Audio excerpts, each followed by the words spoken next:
आदाब, मैं पलक शर्मा हाजिर हूं दुनिया भर की सोशो पॉलिटिकल और इकोनॉमिक इश्यूज पर खास प्रोग्राम लेकर दुनिया मेरे आगे। हमारे इस खास प्रोग्राम में आज बात अमेरिका जापान सिक्योरिटी रिलेशंस और भारत के सरोकार की। जी हां, हाल ही में अमेरिका और जापान ने अपनी सिक्योरिटी कोऑपरेशन के नए फेज नई शक्ल देते हुए जापानी सैटेलाइट्स के प्रोटेक्शन, टोक्यो को लॉन्ग रेंज अपग्रेडेड मिसाइल से लैस करने और चीन की हर तरह की फौजी तैयारी का मुकम्मल तौर पर मुकाबला करने के लिए जापान में अमेरिकी मरीन फोर्सेस को अपग्रेड करने का ऐलान किया है। अब सबसे बड़ा सवाल यह है कि आज के बदलते हुए वर्ल्ड सिनेरियो में अमेरिका और जापान के सिक्योरिटी कोऑपरेशन को रिन्यू करने के क्या मायने हैं। आने वाले दिनों में इसका जियोपॉलिटिक्स पर, पूरे साउथ एशिया पर और सबसे अहम कि इंडिया पर क्या सरोकार होगा। इन्हीं सवालों पर बात करने के लिए हमारे साथ स्टूडियो में मौजूद हैं तीन खास मेहमान। हमारे साथ हैं इंटरनेशनल रिलेशंस के जाने माने एक्सपर्ट और professor emeritus professor S T. Muni, lieutenant general retired Rameshwar Yadav और Indian Institute of Foreign Trade department head professor Ram Singh. हम आप तीनों का अपने स्टूडियो में वेलकम करते हैं। सबसे पहले मुनी सर, आपसे मैं जानना चाहूंगी कि ये जो इंटरनेशनल कोऑपरेशन की बात हो रही है अमेरिका और जापान के बीच में, जो ये नई डील की बात हो रही है, इसको आप एक ओवरव्यू के तौर पे किस तरह से देखते हैं? देखिए, अमेरिका और जापान में बहुत पुराना सिक्योरिटी रिलेशनशिप है, आज का नहीं है। सेकेंड वर्ल्ड वॉर के बाद में जब जापान पे ट्रीटी थोपी गई थी, उसमें ही ये साफ कहा गया कि जापान की क्या रोल भूमिका होगी जहां इस सारे क्षेत्र में। अब जो नया पहलू उभर कर सामने आया है, उसके दो डायमेंशंस हैं। पहली बात तो अमेरिका को ऐसा लगता है कि वो अकेला चीन से निपट नहीं सकता, इसीलिए जो उसके पुराने एलाइज हैं, नए दोस्त हैं, जैसे भारत भी है, वियतनाम भी है, उनको किस तरह से जोड़ा जाए और जो रिस्पॉन्सिबिलिटी है सिक्योरिटी की, उसको कैसे शेयर किया जाए, उसका बर्डन शेयरिंग कैसे किया जाए। सारा बोझ अमेरिका स्वयं उठाने में संभव नहीं है, पॉसिबल नहीं है उसके लिए।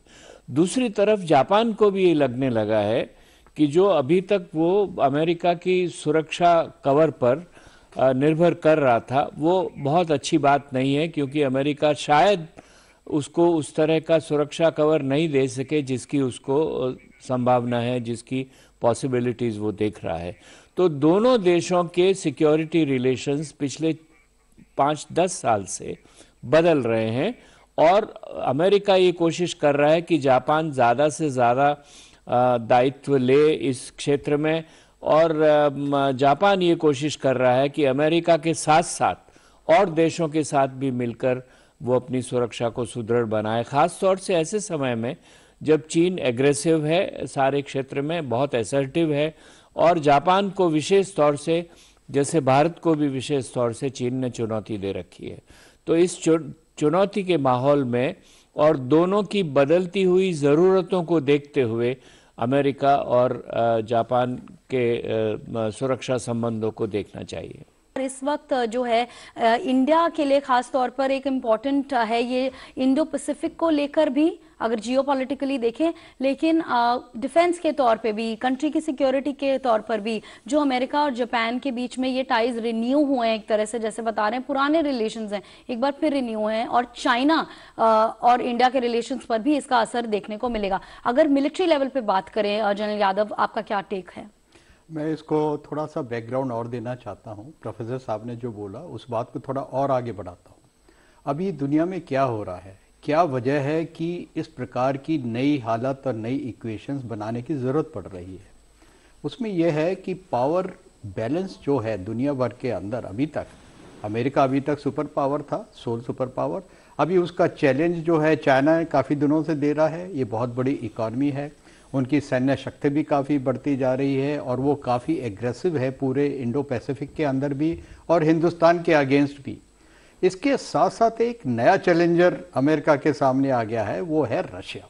अभी आपने देखा होगा कि यूक्रेन वॉर के अंदर जो रशिया जो है इस वक्त लड़ाई कर रहा है, उसके अंदर अमेरिका और उसके जो एलाइज हैं नेटो, वो सब सहायता तो कर रहे हैं यूक्रेन की, लेकिन उन्होंने डायरेक्टली इस युद्ध के अंदर वो शामिल नहीं हुए हैं।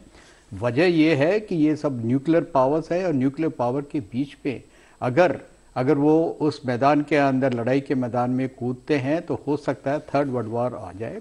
इसकी वजह से एक कमजोरी और ये जो न्यूट्रल डिफरेंस की वजह से एक नई बात उभर के आई है। ये चीज़ चीन और अमेरिका के बीच में भी है, जो इंडो पैसिफिक में हो रहा है, हालांकि वो उनका प्रायोरिटी एरिया है। साथ के साथ यूक्रेन वॉर का एक और सबक सामने आ रहा है, जिस प्रकार से रशिया, जिसके पास सैन्य ताकत है और पॉलिटिकल विल है कि जो जो इलाके वो कब्जा करना चाहते हैं उस पर वो कब्जा कर रहे हैं। ये चीज़ इंडो पैसिफिक में भी दिखाई पड़ रही है। चाइना जिस प्रकार से एग्रेसिव हो रहा है, वो चाहता है कि ताइवान के ऊपर कब्जा वो कर ले, और साथ के साथ जापान के साथ उनके जो टेरिटोरियल डिस्प्यूट्स हैं, एक दो आइलैंड जैसे ओकिनावा वगैरह है और कुछ और जल का जो उनकी बाउंड्रीज हैं उस पर उनका डिस्प्यूट है, हो सकता है वो उनके ऊपर भी वो कब्जा कर सकें, क्योंकि एक प्रेसिडेंस सेट हो चुकी है। इसके देखते हुए एक प्रकार का एक डर पैदा हो गया है जापान के अंदर, और जैसा प्रोफेसर साहब ने बताया, अभी उस डर को पूरा करने के लिए जो पावर इम्बैलेंस जो इंडो पैसिफिक के अंदर है, इस इलाके के अंदर, अमेरिका चाहता है उस इम्बैलेंस को दूर किया जाए, और जापान भी चाहता है कि उनकी सैन्य शक्ति जो अभी तक सिर्फ डिफेंसिव नेचर की थी और बड़े लो लेवल की थी, जिसमें वो सिर्फ अपना 1% जीडीपी स्पेंड करते थे, उसको बढ़ाकर उन्होंने 2% कर दिया है। साथ के साथ उनके प्राइम मिनिस्टर अभी एक हफ्ते के पूरे टूर में गए, यूरोप में गए, उसके बाद अमेरिका में गए, और उसके बाद उनकी जो बातचीत हुई है उसके अंदर उनको काफ़ी हथियार, ammunition, space based cyber security के द्वारा टॉमहॉक मिसाइल्स वगैरह के बारे में उन्होंने पूछा है, और भी कई करार उन्होंने, उनके डिफेंस मिनिस्टर और फॉरेन मिनिस्टर भी वहाँ थे, उनके बीच के अंदर हुआ है। तो इस प्रकार से एक रीबैलेंसिंग जो है, जो एक गैप आ गया था पावर बैलेंस में इन इंडो पैसिफिक, इन स्पेसिफिक, जिसमें जापान की बहुत बड़ी भूमिका है, उस चीज़ के ऊपर ये पूरी कार्रवाई हो रही है। ये बात कहना गलत नहीं होगा कि इंडो पैसिफिक में इस वक्त काफ़ी चैलेंजेस हैं। प्रोफेसर सिंह, अगर मैं आपसे इकोनॉमिक जो इसके रेपरकशंस हैं उसकी बात करूं, या जो चैलेंजेस अभी इंडो पैसिफिक में because of China, because of changing relations चल रहे हैं, उस ऐसे में अमेरिका और जापान के ये जो रिन्यूड टाइज हैं, इंडिया पर इसका इकोनॉमिक इम्पैक्ट आप कैसे देखते हैं? देखिए, आज के युग में जो भी घटनाएं हो रही हैं, चाहे जापान और अमेरिका के बीच में अगर कोई समझौते हो रहे हैं, इसको हम सामरिक अगर नीति के अंतर्गत देखें तो इसका एक बटरफ्लाई इफेक्ट है। जो रक्षा के समझौते होंगे उनका असर आर्थिक मुद्दों पर भी पड़ेगा। भारत और जापान बहुत ही मजबूत आर्थिक साझेदार रहे हैं। दोनों सप्लाई चेन कनेक्टिविटी और रिजिलियंसी के लिए कलेक्टिवली काम करते रहे हैं। दोनों peace and stability in Asia और सिक्योरिटी के लिए काम करते रहे हैं। जैसा कि प्रोफेसर मुनीज ने बहुत ठीक बताया कि चाइना का बढ़ता हुआ प्रभुत्व साउथ चाइना सी पे, अगर भारत के आर्थिक मुद्दों को इस पूरे परिप्रेक्ष्य में देखा जाए तो भारत के लिए ये डील होना, ये एक मैं कहूँगा बहुत अच्छा संकेत है। सशक्त जापान और सशक्त भारत दोनों साझेदार हैं। जैसा कि हम अर्थशास्त्र में पढ़ते हैं कि आपके जिस देश के साथ आपकी सीमा लगती है, अगर वो आपका शत्रु हो सकता है, तो जिस राष्ट्र के साथ जो आपका शत्रु जो सीमा साझा कर रहा है वो आपका मित्र हो सकता है।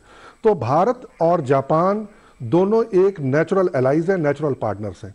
अगर हम इसको ब्रॉडर परिप्रेक्ष्य में देखें तो इसके बहुत ज़्यादा मायने निकलते हैं।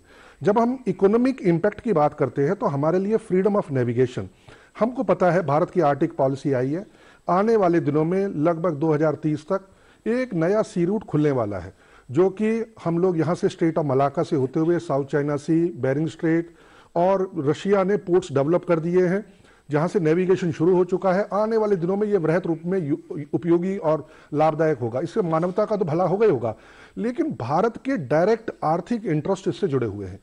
चाइना की साउथ चाइना सी में बढ़ती हुई दादागिरी, 9 डैश लाइन, और वहाँ पर जो उन्होंने जिस तरीके से आइलैंड्स को डेवलप किया है, उससे भारत को एक डायरेक्ट थ्रेट है। हालांकि भारत कभी भी साउथ चाइना सी में कोई डायरेक्ट पार्टनर नहीं बना, लेकिन इनडायरेक्टली भारत ने अपनी एक्ट ईस्ट एशिया पॉलिसी के अंतर्गत उन्होंने अपने जो सामरिक जो अपने हित हैं, आर्थिक हित हैं, उनको आगे बढ़ाया है। मैं इसका एक दूसरी डायमेंशन लेके जाना चाहता हूं। अगर आप देखें, इस पूरे समझौते को देखें, इसमें एक बहुत महत्वपूर्ण बिंदु निकलता है न्यूक्लियर प्रेफरेंस और न्यूक्लियर डिटरेंस। देखिए 2011 के फुकुशिमा जब ये प्लांट पे सुनामी से वहां पर बहुत वृहद नुकसान हुआ, उसके बाद जापान ने एक पॉलिसी बनाई थी जिसको कहा जाए महाव्रत लिया था कि वो न्यूक्लियर एनर्जी को कभी टच नहीं करेंगे। आप देखिए बदलते परिप्रेक्ष्य में उन्होंने उस व्रत को तोड़ा है और अब उन्होंने कहा है कि हम दोबारा से न्यूक्लियर एनर्जी को नए एडवांस तरीके से, जिसमें बहुत बड़ा सिक्योरिटी पैकेज लेके आ रहे हैं, क्योंकि 2050 तक अगर जापान को नेट जीरो जो कार्बन इमिशन वाली कंट्री बनना है, जैसा कि उन्होंने पेरिस डिक्लेरेशन में कहा है, तो उसमें न्यूक्लियर एनर्जी का बहुत बड़ा योगदान होगा। अगर जापान न्यूक्लियर एनर्जी में सशक्त होता है, हम नेचुरल साझेदार हैं, इसका कहीं ना कहीं फायदा टेक्नोलॉजी शेयरिंग में, जैसा कि हमें पहले भी हम जापानी टेक्नोलॉजी से बहुत बेनिफिट हुए, कहीं ना कहीं इस न्यूक्लियर एनर्जी को एक्सप्लॉयटेशन में, इसके इफेक्टिव यूज में भारत भी बहुत बड़ा लाभ उठा सकता है। तो मैं अगर वृहद रूप में इसको, अगर मैं इसका विश्लेषण करूं रक्षा समझौतों का, तो इसके कई कारक है। इसमें नंबर 1 चाइना के प्रभुत्व को कम करना साउथ चाइना सी में, दूसरा सप्लाई चेन कनेक्टिविटी और रिजिलियंस को मजबूत करना, तीसरा नेवल थ्रेट्स को हमारे को डील करना, और इसके साथ साथ हमें भारत के जो आर्थिक लक्ष्य हैं उनकी प्राप्ति के लिए निरंतर प्रयास और उसको आगे बढ़ाना और उसको आगे ले जाना, इसमें हमारे लिए एक विन विन सिचुएशन क्रिएट हो रही है। बिल्कुल, यानी कि फोकस है peace and stability in the region और ये बना रहे। जियोपॉलिटिक्स की अगर बात करें रीजन में प्रोफेसर मुनि, तो क्वाड और आसियान जो है वो किस तरह से उसका रूप आप बदलता हुआ देखते हैं अब? देखिए क्वाड में बहुत इंटरेस्टिंग डायमेंशन है ये कि क्वाड में भारत के अलावा सभी अमेरिका के पुराने एलाइज हैं और अमेरिका इस क्षेत्र में चीन के बढ़ते हुए एग्रेशन को देखते हुए ये कोशिश कर रहा है कि मिलिटरीली भी चीन को बांध के रखा जाए। उसके लिए ऑस्ट्रेलिया बहुत इम्पोर्टेंट है, उसके लिए कोरिया इम्पोर्टेंट है, उसके लिए जापान इम्पोर्टेंट है, और जैसा आप देखते हैं कि एक नया ऑर्गेनाइजेशन उन्होंने बनाया है ऑकस का, जिसमें ब्रिटेन को भी साथ में लिया गया है। ब्रिटेन, अमेरिका और ऑस्ट्रेलिया का मिला हुआ है। तो इस तरह से जो मिलिट्री लामबंद हुआ है क्वाड में, उसमें भारत एक थोड़ा अलग स्थिति में है, क्योंकि भारत मिलिट्री एलाई नहीं है अमेरिका का, और मिलिट्री एलाई बनने में भी हमारी झिझक है और वाजिब झिझक है, मैं समझता हूँ। तो इसीलिए कैसी रिलेशनशिप बढ़े अमेरिका और भारत में क्वाड को देखते हुए, लेकिन जो हो रहा है वहाँ पर मिलिटरीली, उस हिसाब से मैं समझता हूँ भारत पर ये दबाव भी बढ़ेगा और दूसरी ज़रूरत भी बढ़ेगी। अगर चीन अपना एग्रेसिव रवैया कम नहीं करता है तो हमें भी कहीं न कहीं सुरक्षा ढूंढनी पड़ेगी। और जैसा मेरे दोनों साथियों ने कहा, भारत और जापान के सुरक्षा संबंध भी बहुत बढ़ रहे हैं। दोनों को चीन से खतरा है, दोनों एक दूसरे की डेमोक्रेसी को सपोर्ट करना चाहते हैं, दोनों सप्लाई चेन्स को खुला रखना चाहते हैं, मैरीटाइम ओपननेस रखना चाहते हैं। और जहां जापान एक तरफ साउथ चाइना सी के आसपास है, दूसरी तरफ भारत भी अंडमान और निकोबार को लेकर मलाका स्ट्रेट में बहुत बड़ी भूमिका रखता है। तो इसीलिए जापान और भारत के संबंध भी प्रगाढ़ हो रहे हैं, सिक्योरिटी के मामले में भी और आर्थिक मामले में भी। और भारत को अब ये देखना पड़ेगा कि जो मिलिट्री रिकंस्ट्रक्शन रीबैलेंस के अंडर हो रहा है इंडो पैसिफिक में, उसमें कहाँ तक शामिल हुआ जाए, कहाँ तक आगे बढ़ा जाए। मेरे दिमाग में अभी भी ये एक प्रश्न है भारत की नीति के सामने। और डॉक्टर जयशंकर के बहुत सारे बयानात, प्राइम मिनिस्टर मोदी के बहुत सारे बयानात इस बात को साफ इंडिकेट करते हैं कि सिक्योरिटी की ज़रूरत है, लेकिन हम पूरी तरह से जापान और ऑस्ट्रेलिया की तरह अमेरिका के एलाई नहीं बन सकते हैं अभी इस हालत में। बिल्कुल प्रोफेसर मुनी, आपने कहा इंडिया अभी भी मिलिट्री एलाय नहीं है, यूएस का अभी बन भी नहीं सकते। यूएस की नजरें चाइना पे भी हैं, चाइना का अग्रेशन हमको इफेक्ट करता है। जनरल यादव, भारत जापान ये भी एक बता दूं कि अमेरिका ने ये कहा है कि अगर हिमालयाज में चीन कोई मिलिट्री एक्शन लेता है भारत के खिलाफ तो हम भारत के साथ खड़े होंगे। बिल्कुल, ये एक तरह से एक बहुत बड़ा मैसेज दिया गया है। जी बिल्कुल, एक मैसेज है। लेकिन भारत जापान के जो सुरक्षा संबंध है वो भी बेहतर हो रहे हैं, और उसी तरफ ये जो है रिलेशंस हैं इंडिया और भारत के, भले मिलिट्री एलाय ना हो लेकिन अश्योरेंसेस हैं। जनरल यादव, क्या इसको किस तरह से आप देखते हैं? जो प्रोफेसर मुनी ने कहा, काफी एक बड़ा ओवरव्यू दिया है मिलिट्री लेवल पर। मैं इसको इस प्रकार से देखता हूँ, भारत एक देश है जिसकी बाउंड्री चाइना के साथ मिलती है, और आप देखते हैं पिछले 2 साल से ज़्यादा से वो हमें ईस्ट लद्दाख के अंदर बैठे हुए हैं हमारे सामने। They are trying to change the status quo, और रिसेंटली उन्होंने तवांग सेक्टर में भी एक हरकत करी थी जिस हरकत को हमने विफल कर दिया है। दूसरी चीज़ है, हम जब नीचे की तरफ देखते हैं समुद्री इलाके के अंदर, इंडियन ओशन में हमारा बहुत तगड़ा लीवरेज है, जहाँ पर हम चाइना को हम थोड़ा सा इस प्रकार से थोड़ा सा मिलिट्रीली उसके ऊपर हम अंकुश लगा सकते हैं। सो ये दोहरी चीज़ है, और दोनों को अगर हम हाइफनेट करें तो ओवरऑल इंडिया की जो हमारी मिलिट्री स्ट्रेंथ है इस वक्त इतनी अच्छी है कि हम किसी तरीके से भी, चाहे समुद्र के रास्ते या लैंड बॉर्डर्स के ऊपर, अगर चीन कोई हरकत करता है, जितना भी उनका डिप्लॉयमेंट है उसके आगे कोई अगर एक्शन लेता है, हम सक्षम है कि उनके इरादों को हम नाकाम कर पाएंगे।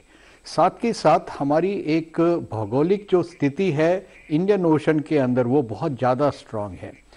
इंडियन ओशन का नाम ही हिंद महासागर दिया गया है क्योंकि हिंदुस्तान इस इलाके में सबसे ज़्यादा प्रिडोमिनेंट एरिया है, और जितना भी ट्रेड चाइना का तकरीबन 90% इंडियन ओशन होकर निकलता है, उसमें अगर हम चाहें कुछ परिस्थितियों के अंदर हम उसके अंदर दखलंदाजी कर सकते हैं।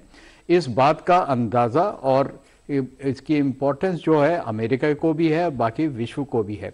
इसीलिए अमेरिका, इंडिया, जापान और ऑस्ट्रेलिया, अगर इनको भौगोलिक स्थिति देखें पूरे इंडो पैसिफिक को कंट्रोल करने के लिए और इंडियन ओशन को कंट्रोल करने के लिए, तो क्वाड के अंदर जो हमारी साझेदारी है वो उसका एक बुनियादी उसूल यही है।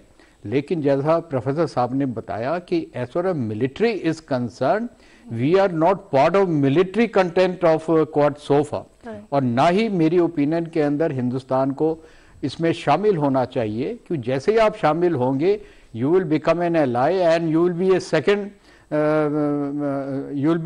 You will not be the major partner in this.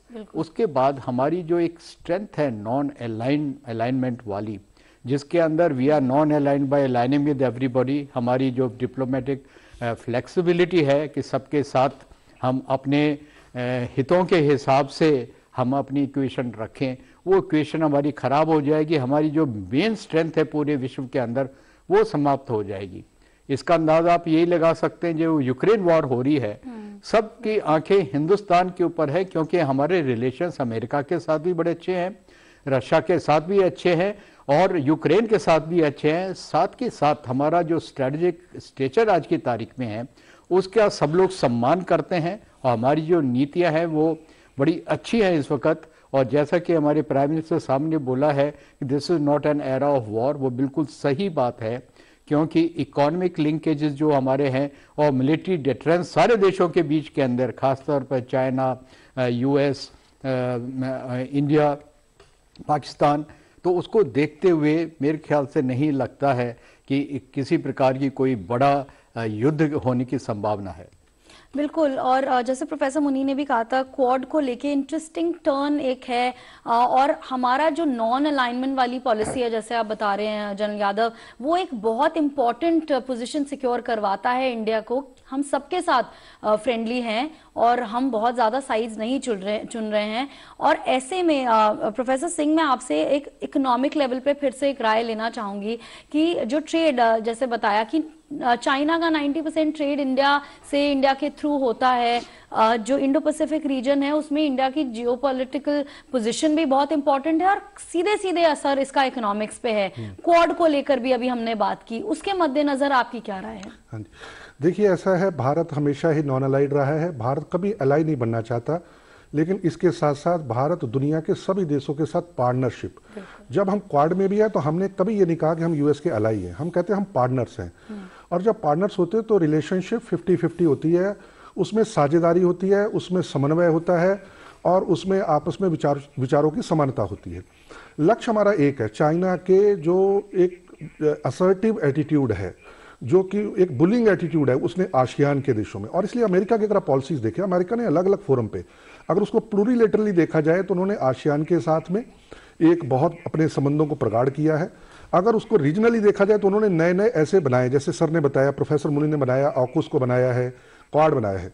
इसके साथ साथ अमेरिका बायलेटरली भी 2+2 की नीति, जिसमें कि अभी जापान के साथ उनका हुआ है उसमें, और इसमें भारत, देखिए चाइना ने पूरे इस क्षेत्र में अपने एक, जिसको हम कहते हैं एक उन्होंने स्ट्रिंग ऑफ पर्ल्स, एक पोर्टों का जाल बनाया है सिक्योर करने के लिए अपनी नेवल एसेट्स में। 3 उनके पास इस समय एयरक्राफ्ट कैरियर हैं, लगभग 90 से ज्यादा उन्होंने सबमरीन को डेवलप किया और बहुत बड़े वो एक नेवल एसेट्स क्रिएट कर रहे हैं। दुनिया की बहुत बड़ी नेवल उन्होंने अपनी फ्लीट तैयार कर ली है।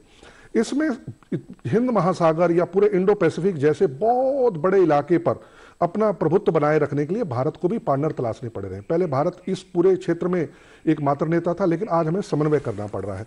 हम जापान के साथ अपना संबंध बहुत बढ़ा रहे हैं इस क्षेत्र में, चाहे वो स्पेस एक्सप्लोरेशन हो, जैसे इस एग्रीमेंट में जो यूएस का जापान का, वो उसमें स्पेस एक्सप्लोरेशन की बात हुई है। जो स्पेस में हमारे एसेट्स हैं, सैटेलाइट्स हैं, जिससे कि नेविगेशन होता है। अगर हम दुश्मन के जहाजों का नेविगेशन सिस्टम ब्लॉक कर दें, AIS सिस्टम होता है उसको ब्लॉक कर दें, तो स्वाभाविक रूप में हम उस क्षेत्र में अपना प्रभुत्व बगैर लड़े, बगैर कोई एक फायर किए भी हम उस अपने दुश्मन को न्यूट्रलाइज कर सकते हैं। उसी प्रकार में चाइना का BRI, जो कि उनका बेल्ट एंड रोड इनिशिएटिव है, उन्होंने रोडों का जाल और वर्चुअल फाइबर केबल्स का जाल, इसके अलावा पोर्ट्स का जाल, रेल नेटवर्क पूरे इस क्षेत्र में अपना बिछाना चाहते हैं। उसको काउंटर करने के लिए इतने रिसोर्स भारत के पास अकेले के पास नहीं है। जापान हमारा एक पार्टनर हो सकता है, जैसे सर ने बताया कि यहां पर उनका, हम भी उस प्रकार से अपने लक्ष्य ले रहे हैं। अगर उन्होंने स्ट्रिंग ऑफ पर्ल्स बनाई है तो हमने भी अपनी नेकलेस स्ट्रेटजी बनाई है, उसमें हम भी पोर्ट डेवलप कर रहे हैं। जैसे कि हमने ईरान में चाबार पोर्ट डेवलप किया, हम ओमान में दुकुम पोर्ट डेवलप कर रहे हैं, हम वेस्टर्न टर्मिनल श्रीलंका में हम्पटन टोटा में जो उन्होंने कहा कि अपना एक नेवल बेस बनाया, उसको काउंटर करने के लिए वेस्टर्न टर्मिनल पे हम लोग, हमारी निरंतर विदेश मंत्रालय इस संपर्क में है श्रीलंका सरकार के साथ कि हम अपना प्रभुत्व बढ़ाएं। हमने अपने एयर मैरीटाइम जो एसेट्स हैं मालदीव में बढ़ाए हैं, यहां तक कि हमने मॉरिशस तक, और मैं तो कहूंगा कि हमने फ्रांस के साथ एक बहुत ही रणनीतिक समझौता करके जो जिबूती है वहां पर भी अपने नेवल एसेट्स को मजबूत किया है। इसके साथ साथ हमने एक पोर्ट इंडोनेशिया में साबांग के नाम से, बिल्कुल मलाका स्ट्रेट में जो मुख है बिल्कुल, क्योंकि हमारी एक चेन है। और इसके अलावा हमने ऑस्ट्रेलिया के साथ समझौता किया कोकोज आइलैंड में, जहां पर हमारी ब्रह्मोस और जो हमारे जो C-17 या कुछ इस तरीके से एक एरोप्लेन है, वो निरंतर टोही विमान जो चाइना के जो सबमरीन आते हैं या इस प्रकार से आते हैं, उनको हम निरंतर करते हैं। हमारा पर्पज है इस एरिया पे अपनी डोमिनेंस को बनाए रखना और अपने आर्थिक हितों को मजबूत रखना। इसके साथ साथ हम दोनों तरफ से, ईस्ट से भी और वेस्ट भी, अपने मैरीटाइम चैनल को मलाका स्ट्रेट से भी, सुएज कैनाल से भी वेस्टर्न वर्ल्ड के साथ खुले रखना चाहते हैं। उसमें कोई भी फ्रीडम ऑफ नेविगेशन में अगर कोई रोड़ा बनेगा तो हम उसका डटकर अपने समकक्षी जो हमारे राष्ट्र हैं, जापान है, अमेरिका है, ऑस्ट्रेलिया, उसके साथ उसका मुकाबला करेंगे और एक पूरे एशिया क्षेत्र में स्थिरता को स्थापित करेंगे। जी, तो प्रोफेसर सिंह, इससे पहले कि मैं दूसरे सवाल की ओर बढ़ूं, आप डिफेंस टाइज और डिफेंस ट्रेड जो हैं उसको भी फोकस में रख रहे हैं, जो अमेरिका जापान का जो ये नया रिन्यू टाइज है उनको देखते हुए? बिल्कुल, लगता है फर्क पड़ेगा इस पे भी? बिल्कुल बिल्कुल। देखिए, अभी ये जापान जो है ये टेक्नोलॉजी में हमसे आगे है। अब उन्होंने चंद्रमा तक रेल ले जाने का, रेल का मतलब ड्रोन्स ऐसे बनाने जा रहे हैं। स्पेस एक्सप्लोरेशन का बहुत बड़ा समझौता हुआ है अमेरिका और जापान के बीच में। और स्पेस में विशेष रूप से मून पर चाइना ने बड़ी एडवांसमेंट ली है, वहां बड़े रिच मिनरल्स हैं, रेयर मिनरल्स। 17 ऐसे मिनरल्स हैं जो कि सेमीकंडक्टर इंडस्ट्री को आगे बढ़ाने के लिए बहुत महत्वपूर्ण भूमिका निभा सकते हैं। भारत के पास ऐसे संसाधनों की कमी है। जापान मिनरल रिसोर्स अलायंस दुनिया में ऐसा कोई 12 या 13 देशों का एक समूह है, उसका मेंबर है, और हम वहां से ऐसे रिसोर्स अपनी सेमीकंडक्टर इंडस्ट्री, हमारी सरकार ने जल्दी में, हमारी कंट्री में सेमीकंडक्टर की शॉर्टेज हुई, हमारी ऑटोमोबाइल सेक्टर पे बड़ा फर्क पड़ा, हमारे प्राइम मिनिस्टर ने $11 बिलियन का पैकेज दिया है। हमारे देश के अंदर सेमीकंडक्टर इंडस्ट्री को वृहत रूप में हम लोग विकसित करेंगे, और उसमें जापान, क्योंकि मैंने आपको शुरू में बताया ये सारे मुद्दे बटरफ्लाई इफेक्ट, बटरफ्लाई मतलब आर्थिक और हमारे जो राजनीतिक, सामरिक और जो हमारे इसके अलावा सुरक्षा के मुद्दे सब आपस में जुड़े हुए हैं। जैसे कि मैं आपसे कहूं, अब हमारा रशिया यूक्रेन वार से कोई लेना देना नहीं है, लेकिन हम इनडायरेक्टली इंपैक्टेड हैं, प्राइसेस बढ़े हैं और हमारी सिक्योरिटी परसेप्शन हमारा चेंज हुआ है।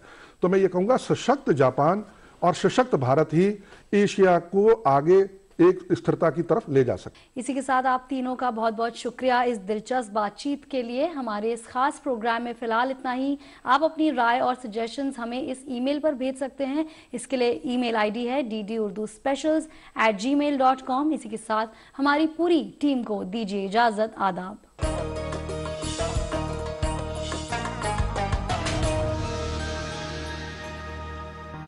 जल्दी टिफिन पैक करो।